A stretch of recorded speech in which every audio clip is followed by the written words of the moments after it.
Well, the governor made it clear that in order to be a compassionate state, we need to be a competitive state.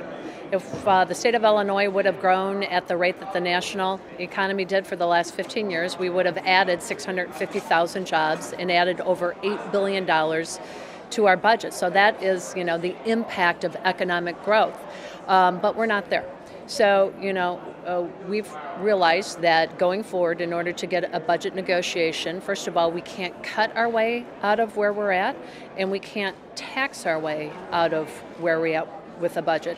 We need a comprehensive, negotiation for the budget that includes working reforms to bring down the cost of doing business, bring down the cost of living in this state, less government, cuts to spending that makes sense, before we look at increasing taxes or additional revenue on hardworking people, the middle class.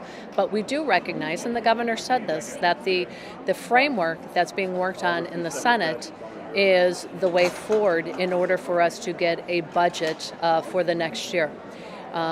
If we don't have a budget next year, our unpaid bills will total more than $20 billion. That's a very real number. So that's why there's a sense of urgency for both parties to sit at the table and work out the details and maybe agree and vote on something that in the past we never would have supported, but we realize if we get the reforms we need and the cuts to government, that we're going to also have to take hard votes for revenue.